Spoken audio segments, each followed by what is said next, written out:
예수 우리 왕이여, 예수 우리 왕이여, 이곳에 오소서.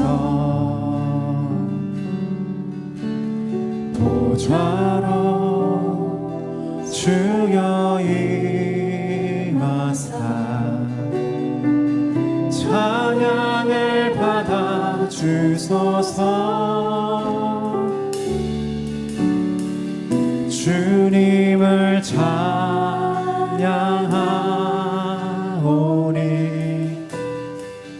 주님을 경배하오니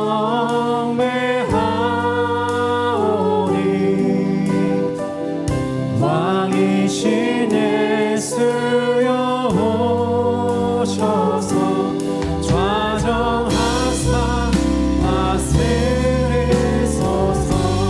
주님을 찬양하오니 주님을 찬양하오니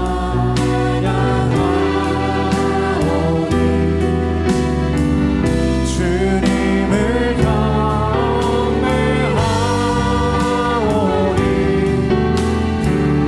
왕이신 예수여 오셔서 좌정하사 다스리소서.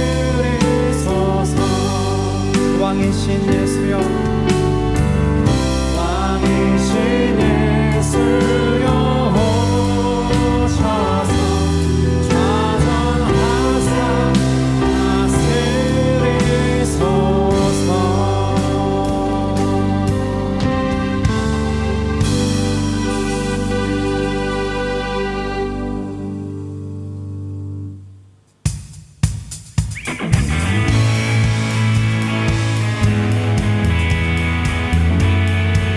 가능하신 분들 함께 자리에서 일어나 찬양합시다.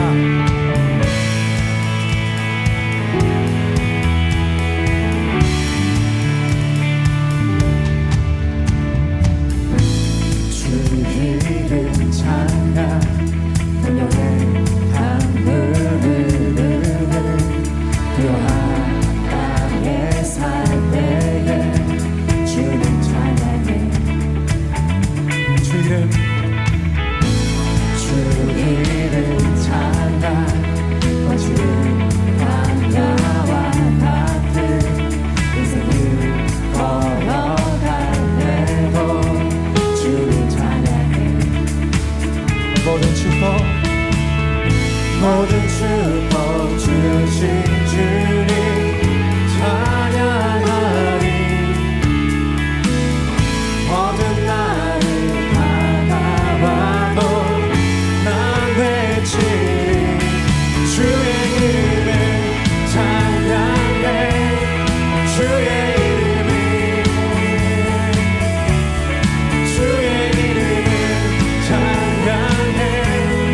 영원한 주 이름 찬양. 주 이름 찬양. 주 이름 찬양. 햇살이 나를 비추고 나무를 새롭게 할 때 주님 찬양해. 주 이름 찬양.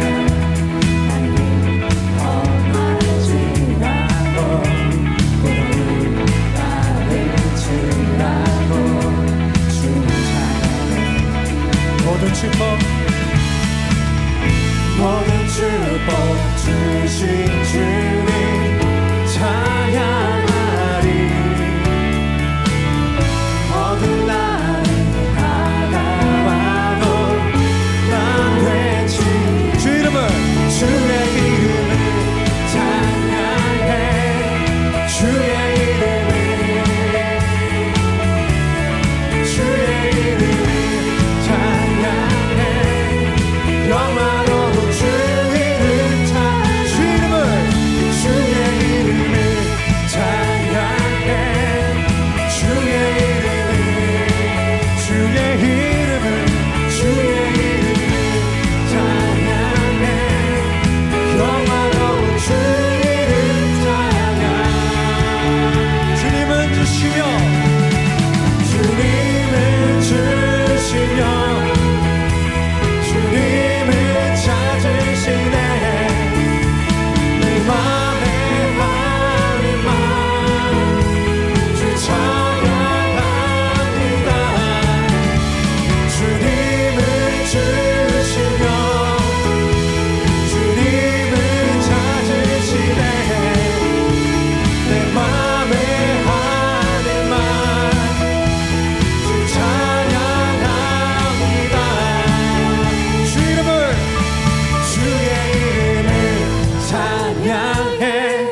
영화로운 주 이름 찬양 주의 이름을 찬양해 주의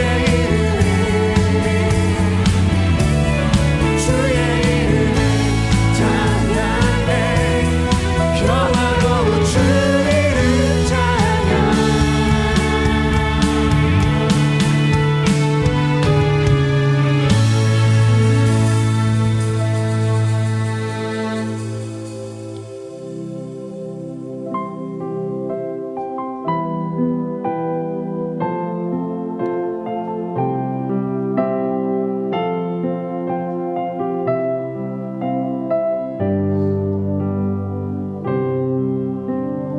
먼저 그 나라와 이를 구하라 그 나라와 그 이름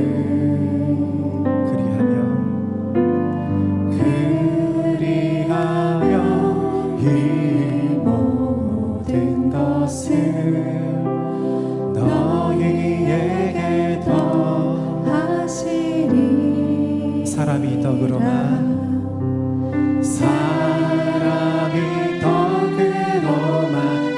것 아니요 하나님 말씀으로 그리하며 이 모든 것을 너희에게 더하시리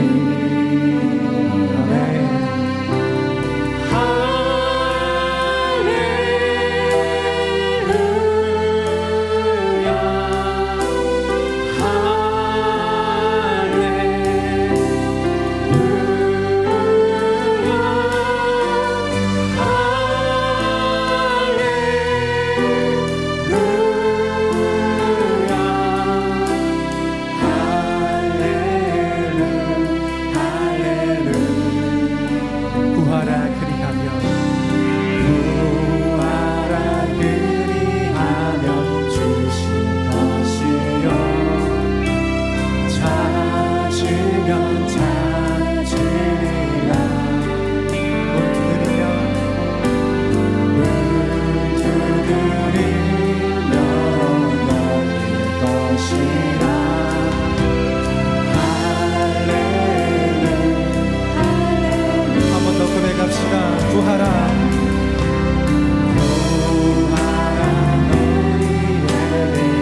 찬양과 영광과 존귀와 경배를 받으시기에 합당하신 전능하신 하나님 아버지 감사합니다.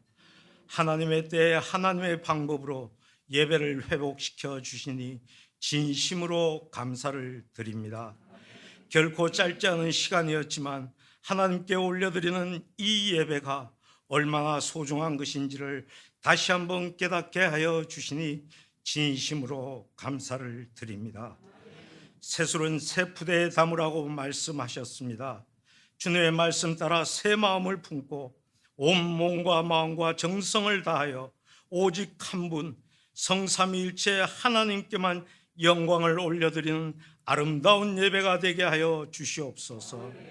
잠시 나태하였던 저희들의 믿음이 예수 그리스도의 십자가로 다시 새롭게 하옵소서. 사랑의 주님, 아직도 눈에 보이는 것들은 어두운 현실들 뿐이지만 그 현실보다 크고 위대하신 하나님만을 바라보는 삶과 믿음으로 승리하게 하시옵소서. 조국 대한민국을 위하여 기도드립니다. 둘로 갈라지고 나누어진 모든 것들이 예수 그리스도의 십자가의 사랑으로 하나 되게 하시옵소서. 코로나19가 태풍의 피해로 신음하는 모든 교회와 성도님들을 위로하여 주시옵소서. 남은 자들을 사용하시는 전능하신 하나님, 남은 자들을 통하여 하나님의 나라가 세워지게 하시옵소서. 주님의 교회가 일어나게 하시옵소서. 땅끝까지 가서 내 증인이 되라고 하신 예수님의 말씀에 순종하여 열방을 향하여 주는 그리스도시요 살아계신 하나님의 아들이심을 선포하시는 선교사님들과 선교지를 보호하여 주시옵소서. 어려운 상황 속에서도 믿음 잃지 않고 주님의 명령 준행하는 선교사님들 위해 주님의 크신 사랑을 내려 주시옵소서. 내 이웃을 사랑하라고 말씀하신 주님, 저희 광저우 한인교회를 마음껏 들어 사용하여 주시옵소서. 힘든 이웃의 친구가 되는 주님이 사랑하는 교회 되게 하여 주시옵소서. 주님의 크신 계획 다 알 수는 없지만 주님의 모든 계획은 선하시며 진리이십니다. 다음 세대를 준비하는 하나 학교와 하나 유치원, 한글 학교, 후반기를 준비하는 모든 양육과 사역 위에 하나님의 크신 은혜를 내려 주시옵소서. 예수님을 따르는 무리가 아니라 예수님과 동행하는 제자들을 배출하게 하시옵소서. 화천교육관을 허락하여 주시니 감사를 드립니다. 화천교육관에서 드려지는 모든 예배와 모든 일들이 하나님의 영광만 나타나게 하옵소서. 예배를 시작하는 첫 시간입니다.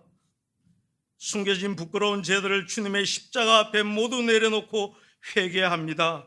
예수님의 십자가의 보혈로 깨끗이 씻어 주시옵소서.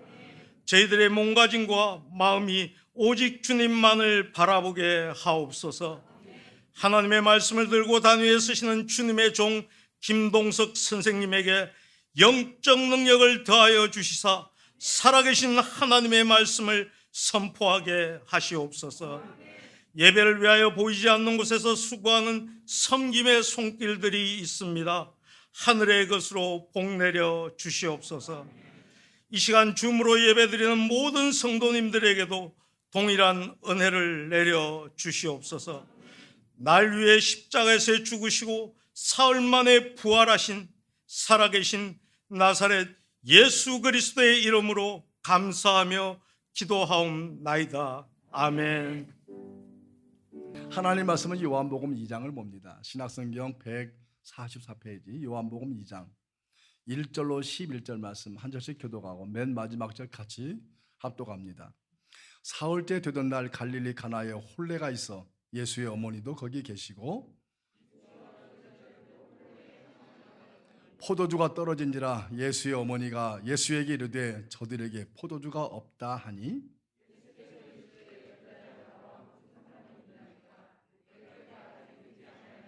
그의 어머니가 하인들에게 이르되 너에게 무슨 말씀을 하시든지 그대로 하라 하니라.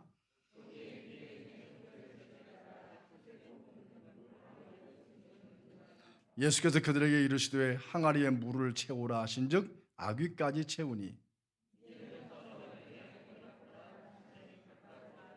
연회장은 물로 된 포도주를 맛보고도 어디서 났는지 알지 못하되 물 떠온 하인들은 알더라. 연회장이 신랑을 불러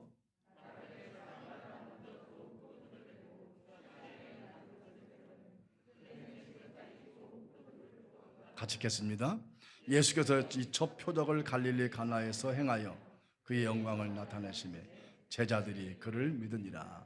아멘.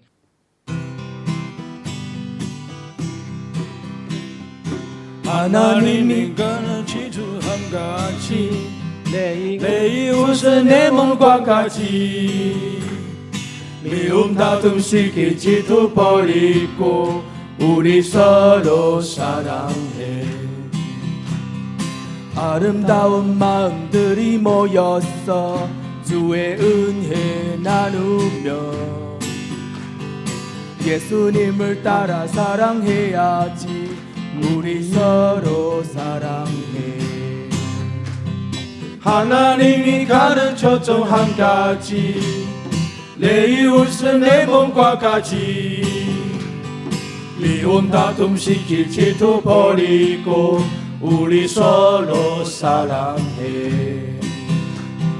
我们大家在主里面相爱着，分享主爱的恩典。我们应当效法耶稣的教训，我们要彼此相爱。耶稣想教导我们的一件事，就是要我们爱人如己，抛掉纷争嫉妒，相争一切恨，我们要彼此相爱。将来我们要站在主前时，我们应当说什么？到那时不应该有害羞的事，我们要彼此相爱。主耶稣教导我们的一件事，就是要我们爱人如己，抛掉纷争嫉妒，相争一切恨，我们要彼此相爱。 이 다음에 예수님을 만나면 우리 뭐랄 말할까.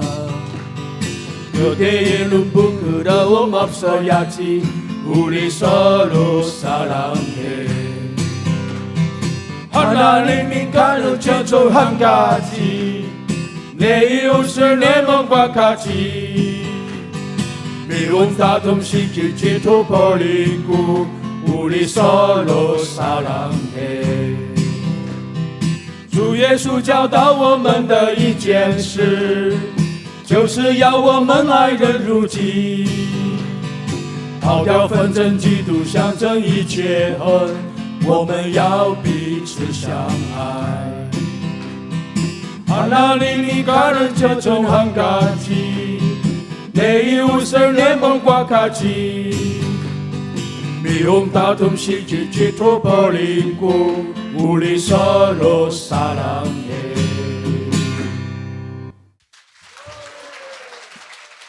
영국 속담에 이런 말이 있는데 여러분 많이 들은 말씀이 다 들은 말이에요. 하루를 행복하려면 이발을 하고, 그리고 일주일 행복하려면 결혼을 하고, 한 달을 행복하려면 집을 사라. 질문: 1년을 행복하려면? 맞춰보세요. 여러 말이 있는데 다 지어낸 말이고요. 1년 행복하는 거 예수 하나밖에 없는 것 같습니다. 사람들이 얼마나 행복을 추구하며 살아가는가. 그럼에도 불구하고 사람들이 얼마나 그 행복을 제대로 누리지 못하고 사는가 하는 것을 함축적으로 드러낸 말이 아닌가 생각됩니다. 심리학에 쾌락 적응이라는 용어가 있습니다. 어떤 일이든 관계없이 행복을 느끼는 일이 생겨도 사람이 느끼는 행복은 그 행복이 지난 이후에 다시 원래의 상태로 되돌아간다. 이러한 적응 현상을 일컫는 말, 쾌락 적응이라고 합니다. 하버드 심리학 교수 다니엘 길버트라는 사람이 연구한 바에 의하면 평생 행복할 것만 같은 복권 당첨자들의 행복이 얼마를 가겠는가? 3개월이랍니다. 그런데요, 다행스러운 것은 복권 때문에 불행하는 것도 3개월 안에 끝난답니다. 행복도 불행도 시간이 지나면 원래 자리로 돌아간다는 것이죠. 여러분 요즘 행복하십니까? 너무나 본색적인 질문했나요? 여러분 결혼 생활 행복하시나요? 우리 제일 연세가 드시는 신명희 장로님, 권사님 제일 행복하신 것 같아요. 젊은 여러분들은 모릅니다. 저분들 제 행복이. 여러분 결혼식 때 주례자의 주례사를 기억하고 있습니까? 저도 결혼식 때 주례사 40분 들었는데요, 지금도 다 기억합니다. 참 그 주례사대로 사는 게 좀 힘들지만, 저는 지난주 2주 전에 마르다와 마리아 설교에서 그들이 정한 자기 믿음의 영역을 지적하고 우리가 설정한 믿음의 영역을 허물자라고 요청했습니다. 우리 믿음의 영역은 병이나 고침받고 돈이나 벌고 건강이나 회복하고 이러한 소위 육신적인 가치관에 우리가 전전긍긍하는 것이 아니다. 인간의 슬픔과 인간의 죽음과 인간의 연약함에 공감하시는 그분께서 우리는 그 믿음의 영역을 뛰어넘어 당신이 우리에게 주시고자 하는 혼인잔치의 혼례자리에 우리를 늘 초청하신다. 그렇게 제가 말씀드렸습니다. 그 혼인잔치, 혼례잔치가 무엇이냐? 바로 당신의 이름으로 드려진 예배입니다. 할렐루야. 주님은 오늘도 만남의 장소를 혼인잔치집으로 설정하여 우리가 이 시간 다시 보게 됩니다. 본문에 따르면 예수님과 그분의 어머니 모친 마리아 그리고 제자들이 참으로 흥미롭게 혼인잔치집에 가십니다. 필요연이죠. 예수님의 짧은 3년 동안의 공생에 보면 예수님은 단 한 번도 개인적인 이러한 혼례집, 돌집, 개업집, 요즘에 안 하지만 팔순잔치집 한 번도 안 가셨습니다. 그리고 예수님은 또한 죽은 나사로 집에 가시고 회당장 야이로의 딸의 집에 가셨지만 그들을 살리려고 가셨지 그 슬픔을 때문에 곡하러 가신 것이 아니었습니다. 어찌 보면 예수님은 그의 사역의 동선을 보게 되면 참으로 단조로웠습니다. 지도 보시게 되면 유대 지역, 사마리아 지역, 갈릴리 지역 너무 짧은 동선이었어요. 개인적 친분 관계로 초청을 받아 간 것 별로 없습니다. 오직 그분은 목적, 복음을 전하여 제자를 세우고 제대로 통하여 하나님의 영광을 나타내고자 하는 일을 주로 하셨지요. 유착 관계를 가지거나 비밀리에 어디 회집을 하거나 만찬에 참석하거나 그런 적이 거의 없었습니다. 특히 이러한 예수님의 동선을 보게 되면 대부분 복음에 관하고 생명에 관하고 하나님의 뜻에 관하여 이루고자 하는 일에 가셨습니다. 그 가운데 특히 유일무이하게 가나 지방의 혼인집에 가신 이 사건, 결혼의 목적은 다른 게 없습니다. 두 사람의 행복보다도 그 당시의 결혼은 공동체를 결속시키는 다음 세대를 길러내는 데에 결혼의 목적이 있었습니다. 사유의 공동선, 이것이 바로 결혼의 취지였습니다. 그러므로 이 결혼식에는 지금도 마찬가지지만 개인의 가정의 결혼잔치, 행복잔치지만 옛날 시대에는 동네 축제였습니다. 왜 그럴까요? 결혼을 통해서 정년기는 바로 사회의 구성원이 되고 그리고 성년이 되어서 이제는 분가하여 건강한 가정을 축복하고, 당시 노동력이 집약된 시대에는 노동력을 가지고 있는 힘을 키우는 출발이기 때문에 결국 동네에 많은 사람들이 그걸 함께 기뻐하는 절기, 기뻐하는 축제가 바로 결혼이었습니다. 오늘 결혼식 교행들이 마을 갈대가 많았나 봅니다. 가나라는 말은 갈대라는 말입니다. 갈대가 많은 가나 동네에 큰 혼인잔치가 벌어졌죠. 자, 결혼식 시작되자마자 하루 이틀 지났을 때에 대형 사건이 터집니다. 뭐였을까요? 잔치하는 집안에 포도주가 떨어진 것입니다. 예상보다 홀레객이 많았는지 아니면 집 주인이 잘못 계산하여 포도주를 적게 준비했는지 알 수 없지만 홀레집에 포도주가 떨어졌다는 것은 홀레가 더 이상 정상적으로 지속할 수 없다는 의미입니다. 고대 잔치에서 포도주, 단연 가장 중요한 요소였지요. 더 이상 예절을 지킬 수 없었지요. 더 이상 홀례를 진행할 수 없었지요. 명예와 수치 중심의 전통 문화에서는 포도주가 떨어진 것은 굉장한 부끄러움이었습니다. 저희 동네는 혼인집에는 반드시 뭐가 나오냐면 홍어가 나와야 그 집안 제대로 준비했다 그렇게 말합니다. 어느 마을인지 아시겠죠? 근데 저는 홍어를 못 먹습니다. 포도주가 들어와야, 그것도 좋은 포도주가 들어와야 이 집 참 제대로 준비했다고 말할 수 있는 칭찬 듣는데 그 포도주가 하루 이틀만 떨어졌으니 얼마나 낭패이겠습니까?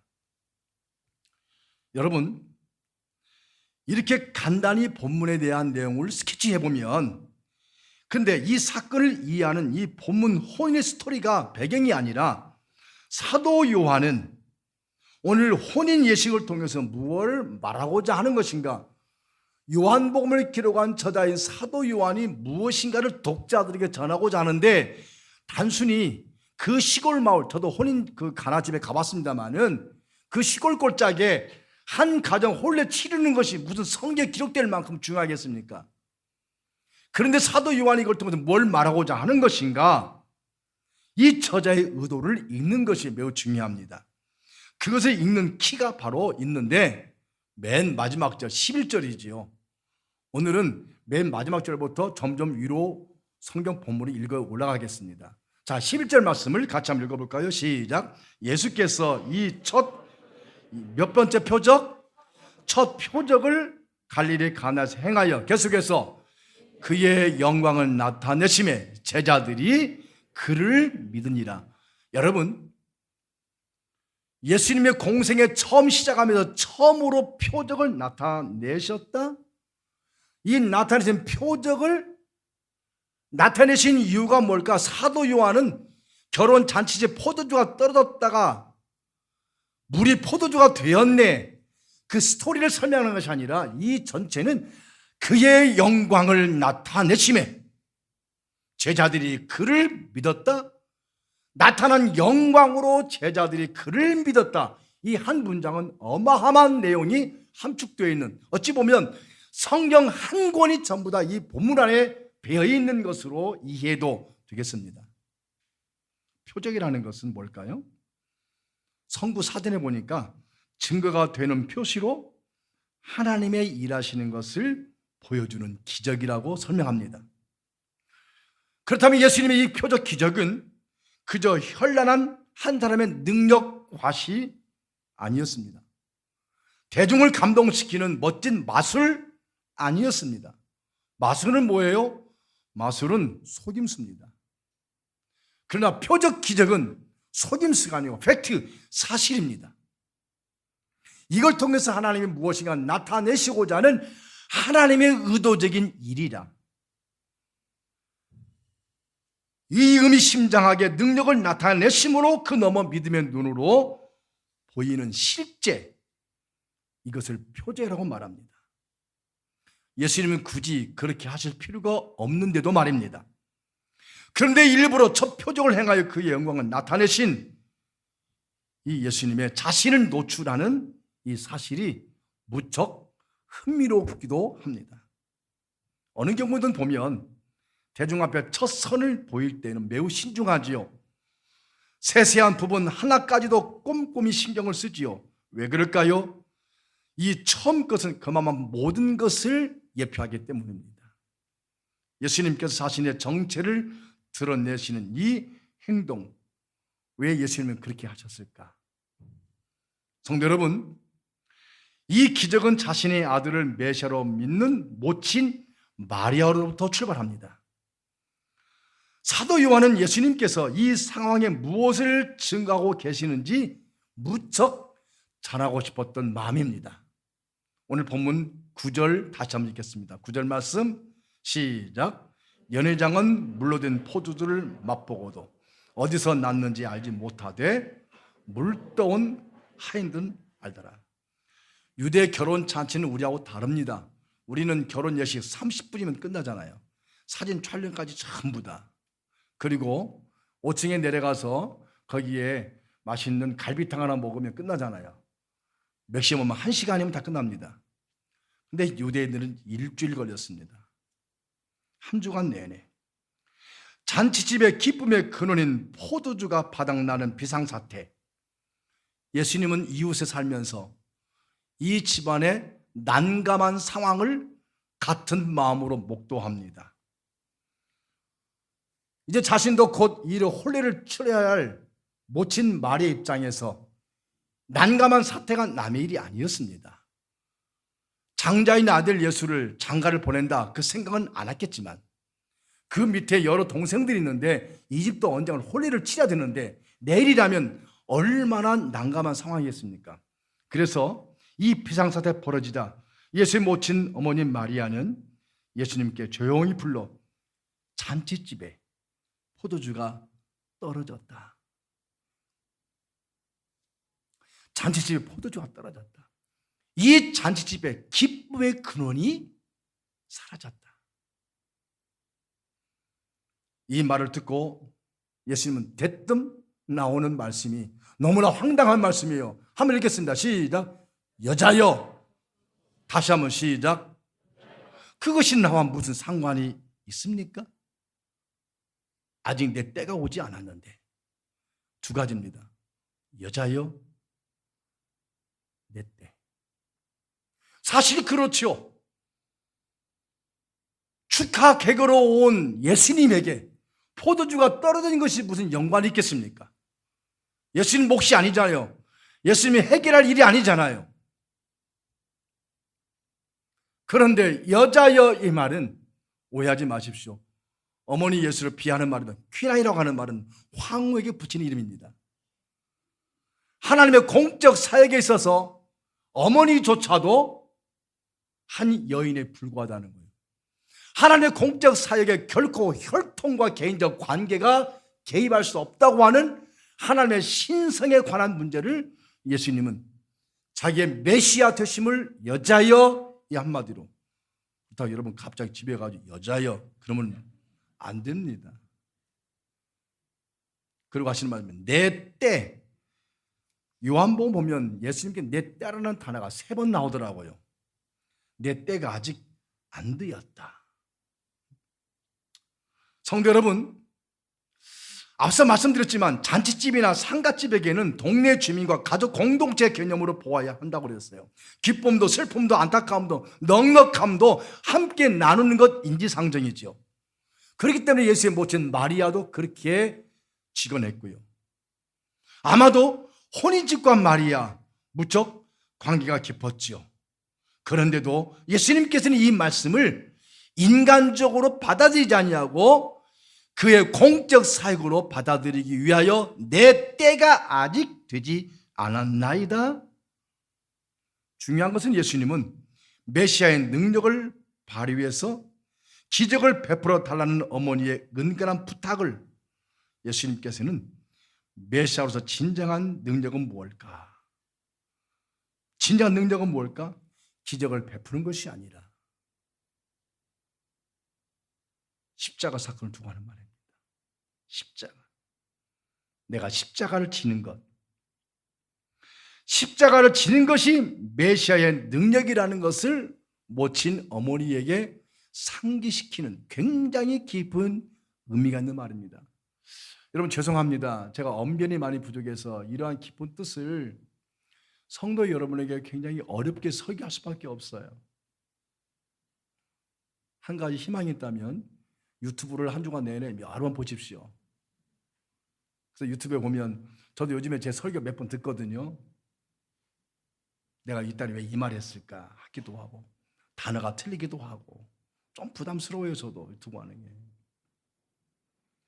내 때가 아니라고 하는 이 말씀, 메시아로서 공적 사역을 시작하기 위해서 마리아는 배를 아파서 아들 예수를 낳았어요. 10달 동안도 그 아이를 키우고 산고의 고통을 통해서 애를 낳았어요. 그 아이를 임신할 때에 엘리사벳, 그리고 그 아이가 임신했을 때에 천사가 수태고지에서 누구라고 말씀해 주셨어요. 그렇구나, 내 아들이 태어난 아이가 내 몸에 나오지만 그가 우리 조상들이 기다렸던 메시아구나. 여타 아이들과 다르게 이 아이에 대한 특별한 남다른 의미를 가지고 유아했고 출산했고 가르쳤고 그러기를 30년 동안 다 됐다 그 말입니다. 30년 차 되어서 이제 공생 시작하고 예수님께서 특별히 이제는 자기 아들 예수에 대한 하나님의 의도하신 때가 됨을 알고 이 아들이 공적 사역을 시작할 때가 알고 이 집에 포도주가 떨어졌나이다. 아들 예수의 상관치 않은 대답에 상관치 않은 마리아의 대답이 얼마나 예수님의 말씀에 난감했겠습니까? 그런데 모친 마리아는 이 말로 이 난감한 상황을 정리합니다. 그 말씀이 5절 말씀이에요. 자, 5절 말씀 시작. 그의 어머니가 다시 한번 시작. 그의 어머니가 하인들에게 이르되 너희에게 무슨 말씀을 하시든지 그대로 하라 하니라. 하인들에게 항아리가 비었거든요.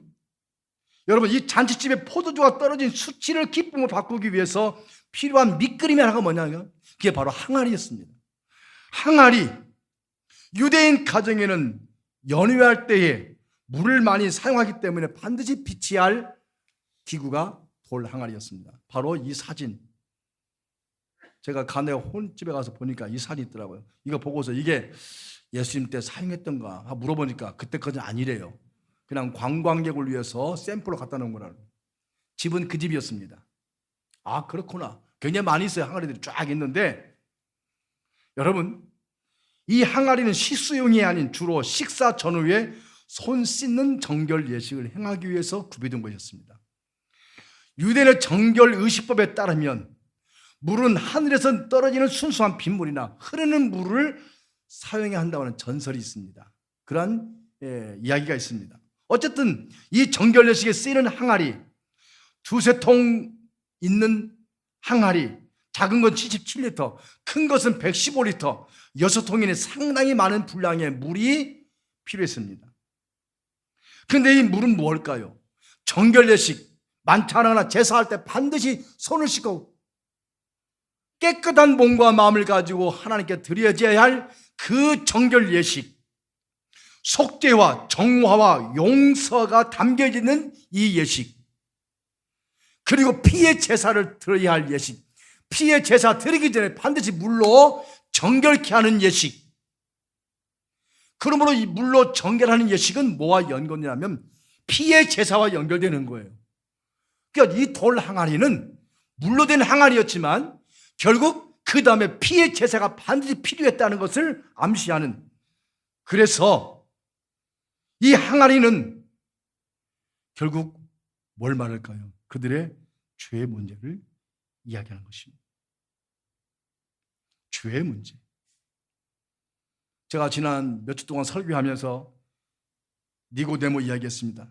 사마리아 수가성 여인 얘기했습니다.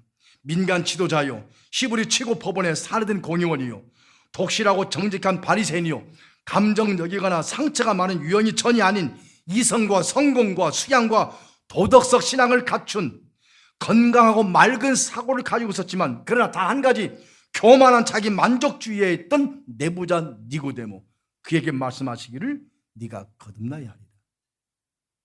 죄 문제 언급합니다. 사회적 계층에 들 수 없어서 은둔 생활했던 사마리아 수가성 여인, 너에게 남편이 5이 있으니 내가 너에게 영원히 목마르지 않는 샘을 물을 주리라. 모두 다 우리 주님은 죄와 연관시켜서 그들을 자유케 하시는 말씀을 요한복음에서 반복적으로 예수님이 가시는 곳곳마다 사도 요한은 그 사건을 빼놓지 않고 의미를 부여하여서 사건 전개를 이루고 있는 것을 보게 됩니다. 죄가 있기에 반드시 물로 정결해야 할 정결법으로 제사를 드렸다면 이 혼인잔치로 인해 이제는 피의 제사가 필요함을 예시하고 예고해 주신 의도 있는 표적이 바로 가나의 혼인잔치였다. 이 혼인잔치의 주제가 뭐냐? 어울리지 않게끔 죄 문제였습니다. 죄라는 단어가 나오지 않지만, 죄의 문제를 지적하지 않지만 우리 주님께서는 여기에서 무엇 인생들, 너희가 지금은 축제로, 지금은 혼인잔치로 들떠서 축하하고 새로운 인생을 출발하고 자기 자식을 세상에 보내서 행복하게 살아야 할 동네 축제로 승화되었지만 예수님은 그 이면에 무엇 인생들아, 너희는 죄인이야. 너희는 죄인이기 때문에 너에게 정결 예식이 있지 않느냐? 정결 예식을 통해서 피의 제사를 드리지 않느냐? 결국 뭘까요? 죄인. 혼인집에 어울리지 않게 죄에 관한 주제로 말씀하신 예수님의 의도. 너는 죄인이야. 죄 너는 누구야? 죄의 문제 때문에 이 땅에 메시아로 오신 예수 그리스도. 모든 인생들을 그냥 달콤하고 행복하게 박수나 쳐주는 그러한 목적으로 이 땅에 오시지 아니하는 예수님. 우리 인생은 누구도 죄짐을 해결할 수 없고 그 죄짐 때문에 고뇌하고 고통하는 인생들을 참 자유케 하시기 위해서 구원자로 오신 예수 그리스도. 네가 지금 혼례로 잔치하지만 너도 역시 죄인이야. 성도 여러분, 묻겠습니다. 우리가 죄를 지어 죄인입니까? 아니면 죄인이기에 죄를 짓는 것입니까? 죄송하지만 부담스럽지만 옆에 계신 분 한번 쳐다보시기 바랍니다. 한번 쳐다봐 주세요. 옆에 계시면 잘 보세요. 살짝만 보세요. 어떻습니까? 죄를 질 만한 분으로 인상이 참 안 좋습니까? 인상 가지고 죄 지는 거 아니잖아요? 다 천사 같지 않나요? 아니면 법이 없어도 살 만큼 착하고 선한 분으로 보이지 않습니까? 2차 대전의 패전범 히틀러, 그 다음 2인자 바로 아돌프 아이히만, 유대인 학살을 기획한 나치 천범으로 체포되고, 근데 체포되기 전에 그는 남미로 도망갑니다. 1960년에 잡혀 이스라엘로 압송되어 재판을 받게 됩니다. 그는 유죄 판결을 받고 처형당할 위기에 놓였습니다. 그런데 재판 중에 아주 흥미로운 사건이 있었는데 그것은 끔찍한 반인류 범죄로 기소되었던 아히만, 그가 범죄했다고 하는 범행을 목격한 목격자가 증인으로 나와야 됩니다. 그래서 죽음의 수용소에서 만행에 가담한 그 한 사람의 증인을 찾았습니다. 그 사람이 바로 에일 디누르라는 사람입니다. 남자였습니다. 이 디누르가 증언을 위해서 수용소에 들어온 유리칸 너머에 아히만을 보자마자 그는 울음을 터뜨리고 바닥에 거꾸러져서 쓰러졌습니다. 일대 혼란이 벌어졌습니다. 아히만을 보자마자. 그로부터 얼마 후에 한 방송국에서 60분이라고 하는 텔레비전 프로그램에서 사회자였던 마이크 윌리스라는 사람이 디누르를 인터뷰 요청했습니다. 그리고 그때 쓰러진 동영상을 보여주면서 왜 쓰러졌냐고, 아히만을 보자마자 무엇 때문에 괴로운 기억을 주체할 수 없었을까? 증오가 복받쳐서 쓰러졌을까? 다들 충격이었습니다. 그는 아히만이 악마가 아니라 너무나 평범한 인간임을 깨닫는 순간 평정을 잃어버렸다고 합니다. 나 자신이 너무 무서웠어요. 나도 그 사람과 똑같이 그럴 수 있는 사람이라는 사실을 보았습니다. 이걸 뭐라고 말하냐면 악의 평범성이라고 말합니다. 누구나 다 그 자리에 있고 누구나 다 그 상황이 되면 히틀러가 되고, 그리고 아니면 된다는 것이죠. 솔직히 말하면 나도 끔찍한 일을 저지를 사람이구나. 나도 똑같이 같은 재료로 만들어진 인간이기 때문에 내 속의 깊은 곳에 이기적으로 잔인해질 수 있는 무엇인가 틀림없이 존재한다. 친일매국노 이완용을 붙잡아가지고 물어보니까, 신문하니까 너 왜 그렇게 했어? 그러니까 답은 간단했습니다. 때에 따라 적당함을 따른 것일 뿐 다른 것은 없었다. 이러한 인간을 아시는 예수님, 오늘 본문의 가나 혼인잔치 속에서 뭇 인간들의 마음을 이렇게 설명합니다. 사도 요한은 2장 23절 시작. 많은 사람이 그의 이름을 믿었으나 예수는 그의 몸을 그들에게 어떻게 하지 않았다고요? 의탁하지 아니하시고. 왜? 이는 친히 모든 사람을 아시며 뭘 안다는 거예요? 사람 속에 있는 그 죄를 아는 거예요. 사람 속에 있는, 가룟 유다만 가룟 유다냐? 가룟 유다만 태어날 때부터 그런 목적 가지고 태어났느냐? 그 상황이 내게 전개되지 않을 뿐 누구도 제2의 누구도 제3의 악의 평범성은 누구나 다 있는 거예요. 저도 제가 몇 번 얘기했지만 20대 초반에 살인범을 만났는데요, 너무 착했어요. 누가 죄를 살인범이라고 얘기합니까? 너무 착했어요. 마음속에 죄와 이기심으로 가득한 잔인하고도 폭력적인 범죄를 저지른 위험한 인간들, 누구도 용서받을 수 없는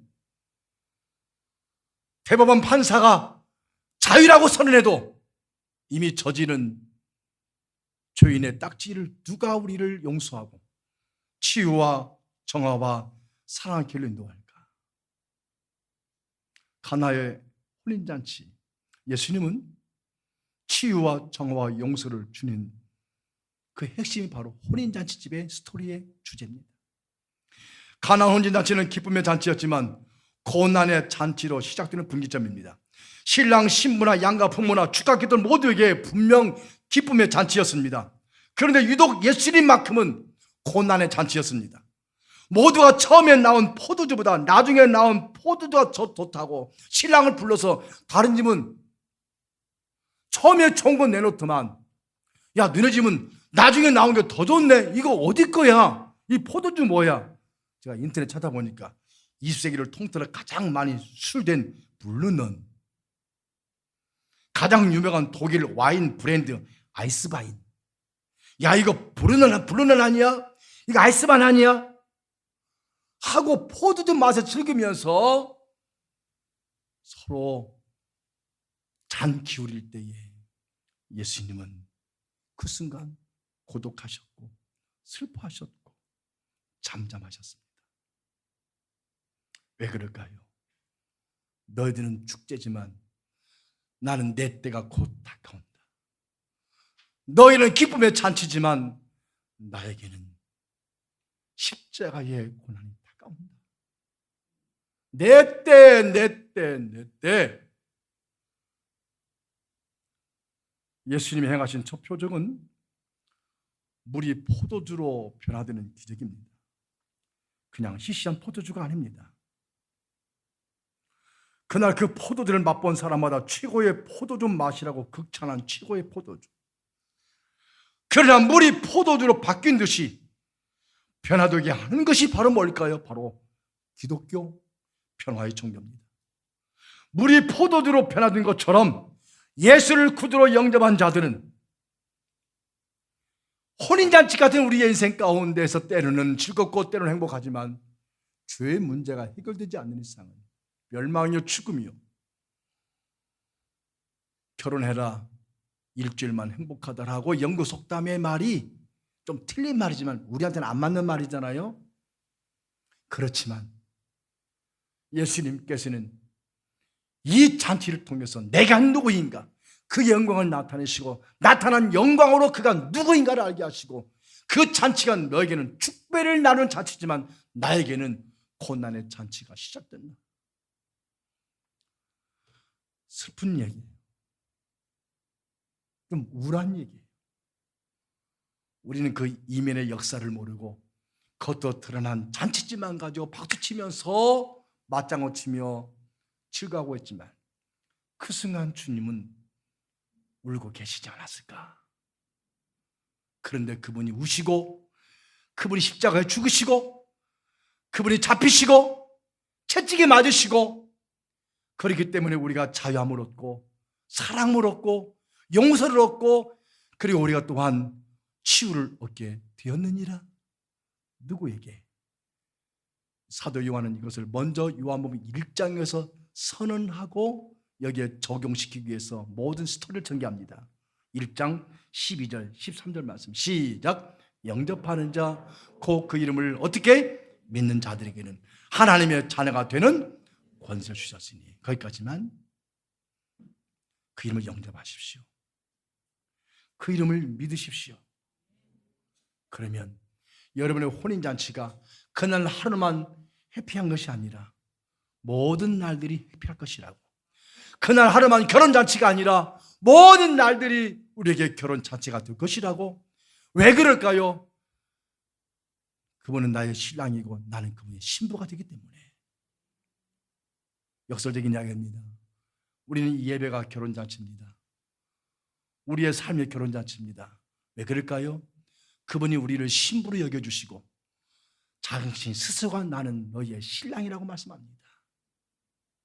그렇다면 우리는 날마다 우리의 삶이 결혼식이 아닙니까?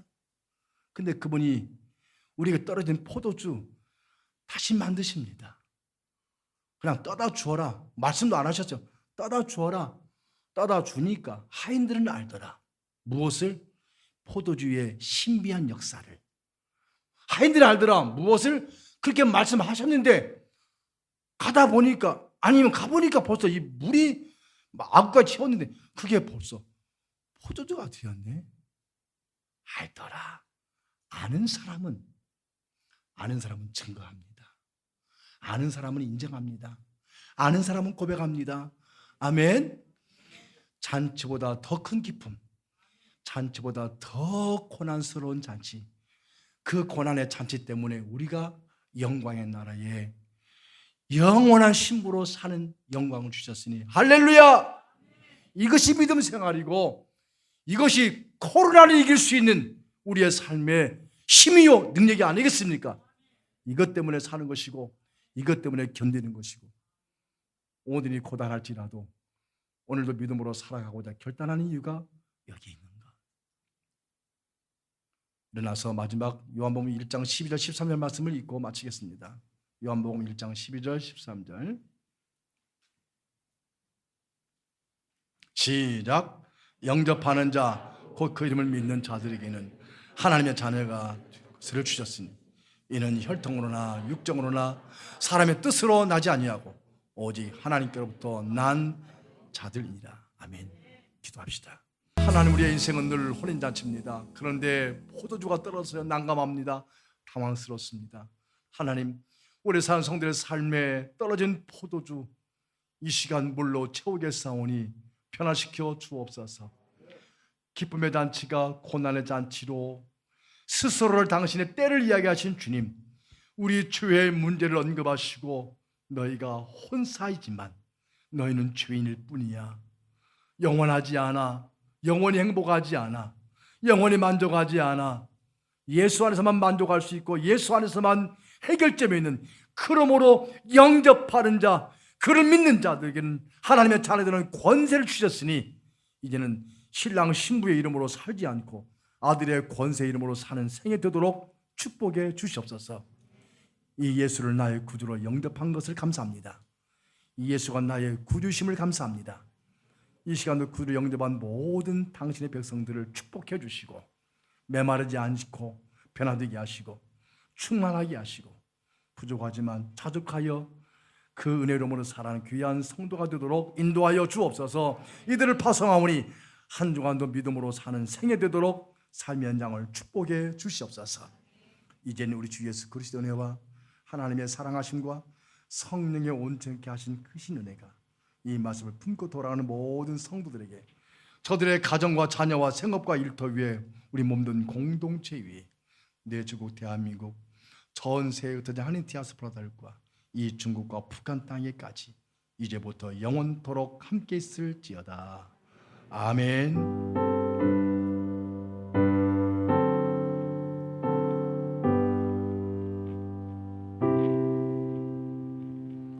마지막 찬송 같이 합니다.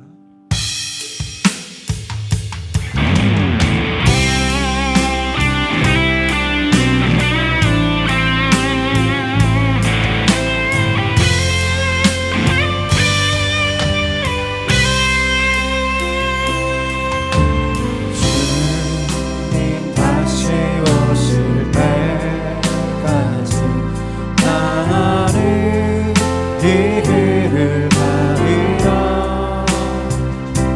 좁은 문 좁은 길 나의 십자가 지고 나의 가는 이 길 끝에서 나는 주님을 보리라.